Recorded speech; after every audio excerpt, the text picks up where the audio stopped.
All right, so let's talk about macro and micro conversions. Now, in its simplest form, a macro conversion is essentially the user's action that they're taking that represents the primary objective of your sales funnel, of your website, whatever that may be, right? So a simple example here is for an e-commerce website. Let's say you have e-commerce, Shopify store, drop shipping store, whatever that may be. The macro conversion is likely going to be them making a purchase.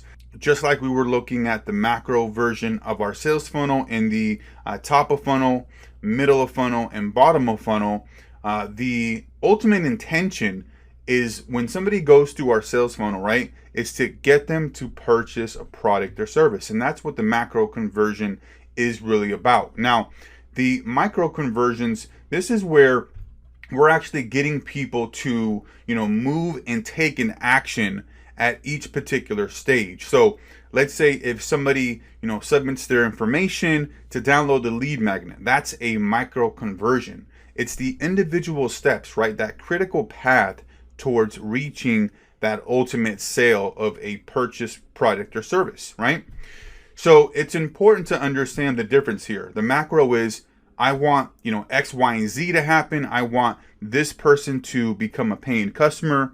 The micro conversions are simply the steps necessary, the individual or whoever it is that they're taking to get to that actual purchase, product or service.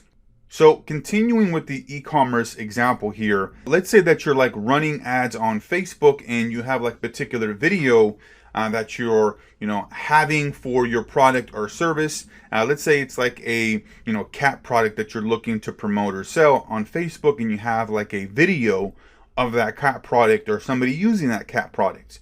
Now, the great thing about Facebook is that you're able to create retargeting audiences of people who have watched a percentage of that video, and those are going to be the micro conversions. If somebody watched 75% of that video, that's a micro conversion because they've taken action and they have shown interest, right, in that particular product.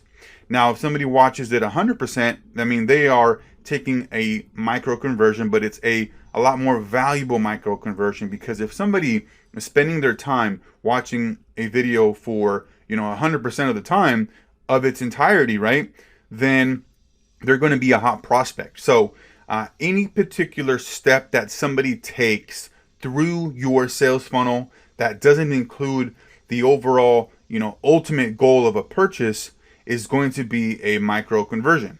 All right, so that's it for this section here, and we'll see you on the next one. Thanks.